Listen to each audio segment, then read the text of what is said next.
اگر یہ وظیفہ اگنور کر دیا تو بہت پچھتاؤ گے۔ رات کو سونے سے پہلے صرف 7 مرتبہ پڑھ لو، صبح لوگ دروازہ کھٹکھٹا کر پیسے دینے آ جائیں گے، آزما لو انشاءاللہ۔ بسم اللہ الرحمن الرحیم۔ محترم ناظرین اکرام، آج کے بابرکت دن کے حوالے سے ایک بہت ہی خاص اور مجرب وظیفہ لے کر آپ کی خدمت میں حاضر ہوا ہوں، جو قرآن پاک کی ایک چھوٹی سی سورت ہے کہ جس کو آپ نے عشاء کی نماز کے بعد 7 مرتبہ پڑھ لیں، لاکھوں کا قرض بھی ختم ہو جائے گا، حاجت ایک دن میں پوری ہو جائے گی۔ ناظرین، یہ کوئی بڑا وظیفہ نہیں اور نہ ہی کبھی آپ کو بڑے بڑے وظیفے بتاتا ہوں، صرف ایک دن کا عمل ہے۔ آج کا وظیفہ نہایت ہی مختصر سا وظیفہ ہے، عشاء کے بعد آپ نے اس عمل کو کر لینا ہے، انشاءاللہ پھر اس وظیفے کا اثر آپ کو دیکھیں گے، رزق مال و دولت کی انبار لگ جائیں گے۔ یہ خاص صورت مبارک دولت کے لیے ہے، لیکن آج کا وظیفہ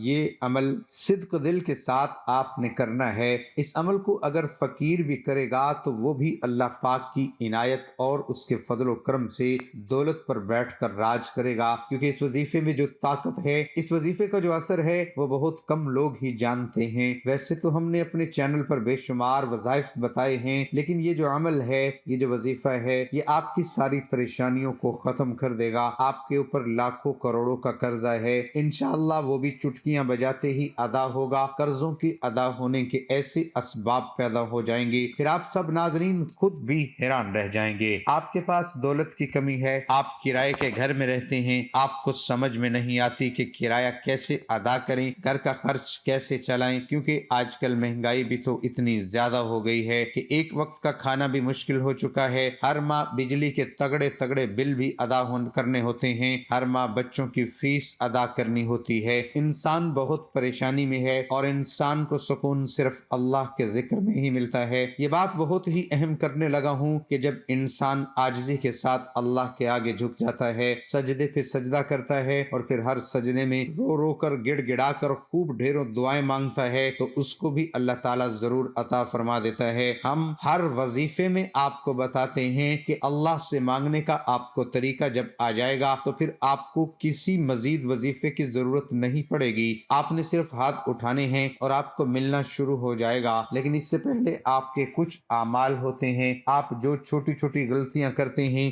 جن کو اگر آپ سدھار لیں گے اور آپ اپنے کاروبار میں حلال طریقے سے کاروبار کریں گے یا رزق کمانے میں حلال ذریعہ استعمال کریں گے، جیسے کہ اللہ تعالیٰ کے پاک نبی صلی اللہ علیہ وسلم نے کاروبار کیا تھا، آپ بھی اس طرح کام کریں، حلال اور پاکیزہ رزق کمائیں۔ اگر آپ جاب کرتے ہیں تو اس طریقے سے جاب کریں کہ آپ کے اوپر کوئی انگلی نہ اٹھا سکے، آپ ایمانداری سے ڈیوٹی دیں، جس کام کی تنخواہ لیتے ہیں وہ کام مکمل جان فشانی سے کریں اور اپنے فرائض سے کوئی غفلت نہ کریں، ہر ماہ رزق حلال ہی آپ اپنے گھر میں لے کر آئیں اور کوشش کریں کہ آپ کے پورے گھر میں حرام کا ایک لقمہ بھی کسی کے پیٹ میں نہ جائے۔ حلال رزق کھانے سے ایسا ہو ہی نہیں سکتا کہ انسان اپنے اللہ پاک سے مانگے اور اللہ پاک اس کی دعا کو رد کر دے، ایسا کبھی نہیں ہو سکتا۔ اور یہ جو وظیفہ ہے، جب یہ وظیفہ کوئی بھی بندہ پڑھتا ہے، قرآن پاک کی یہ سورت مبارک ہے، اس کا وظیفہ ہے، تو اس وظیفے سے آپ کے پاس بے حساب دولت آ جاتی ہے۔ ناظرین، یہ ساری نعمتیں جو ہیں، یہ ساری برکتیں جو ہیں، حلال روزی میں اور اللہ پاک کا شکر ادا کرنے میں ہی پوشیدہ ہیں، تو کوشش کیا کریں کہ کثرت سے اللہ پاک کا شکر ادا کیا کریں، انشاءاللہ دیکھنا کیسے آپ کے وارے نیارے ہو جاتے ہیں۔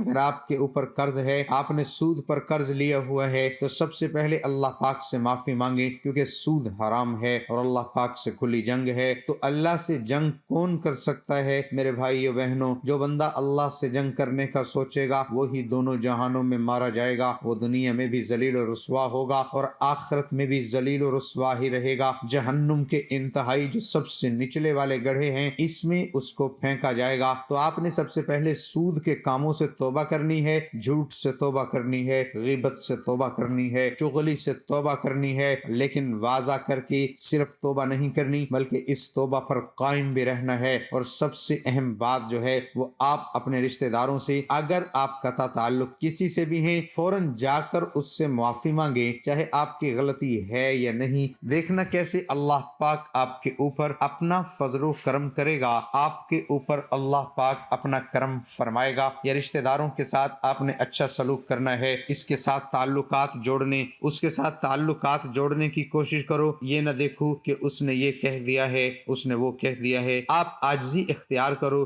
جو عاجزی اختیار کر لے گا اس کو پھل ملتا ہے۔ اور جب آپ کبھی بلندی پہ چڑھتے ہیں آپ کو پتہ ہونا چاہیے جب بھی آپ بلندی پہ چڑھیں گے تو آپ کو جھکنا پڑے گا، آپ سیدھے کھڑے ہو کر بلندی پر نہیں چڑھ سکتے۔ اور جب آپ نے نیچے اترنا ہوتا ہے تو آپ کو سیدھا ہونا پڑتا ہے، تو اس وقت آپ کو ایسے سینہ تان کے نیچے اترنا پڑتا ہے، پھر ہی آپ نیچے اتر سکتے ہیں۔ ناظرین اکرام، آج کا جو وظیفہ ہے اس کی ترتیب آپ اچھے طریقے سے ذرا سمجھ لیں اور میری باتوں پر آپ نے عمل بھی کرنا ہے۔ اس کو آپ نے اپنے دوستوں کے ساتھ، رشتہ داروں کے ساتھ لازمی شیئر بھی کرنا ہے۔ یہ بھی ایک صدقہ جاریہ ہے، صدقہ جاریہ ہوگا۔ کسی ایک بندے نے بھی اس بات پر عمل کر لیا تو اس کا اجر آپ کو بھی ملے گا۔ جب عشاء کی نماز ادا کر لیں آپ نے کوشش کرنی ہے کہ وہیں اسی جگہ بیٹھ جائیں۔ مردوں نے کوشش کرنی ہے کہ وہ مسجد میں جا کر جماعت کے ساتھ نماز ادا کریں، عورتوں نے گھر میں نماز ادا کرنی ہے۔ اگر آپ کو ٹائم نہیں ملتا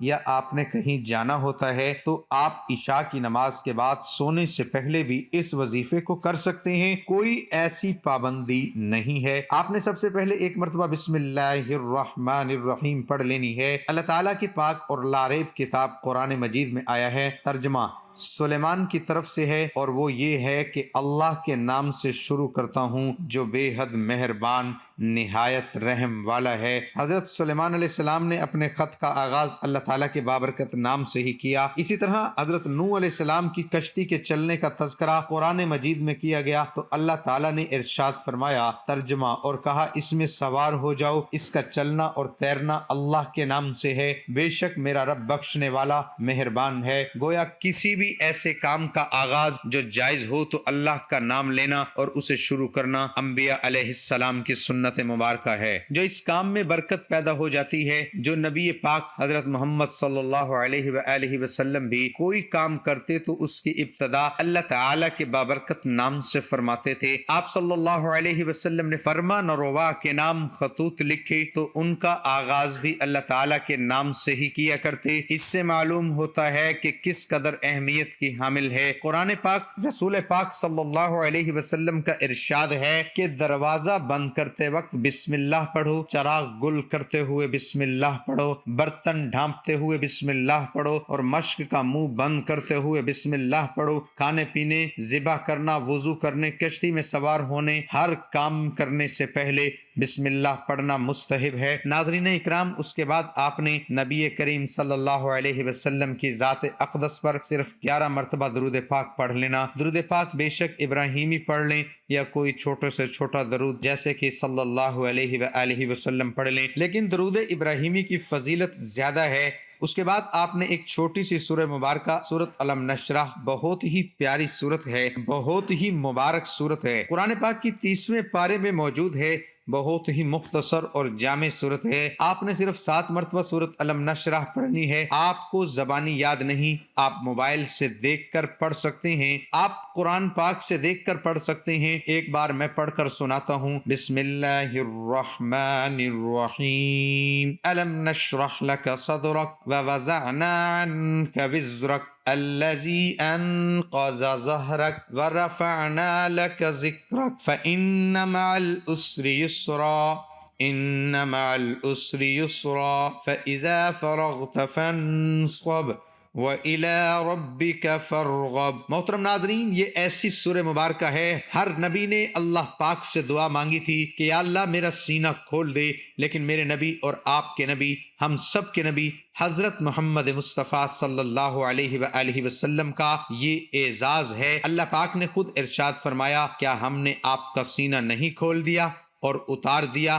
ہم نے آپ سے آپ کا بوجھ، جس نے آپ کی کمر توڑ دی تھی، بوجھ اتار دیا، ہم نے بلند کر دیا آپ کے لیے آپ کا ذکر، تو بے شک تنگی کے ساتھ آسانی ہے۔ ہاں، بے شک تنگی کے ساتھ آسانی ہے،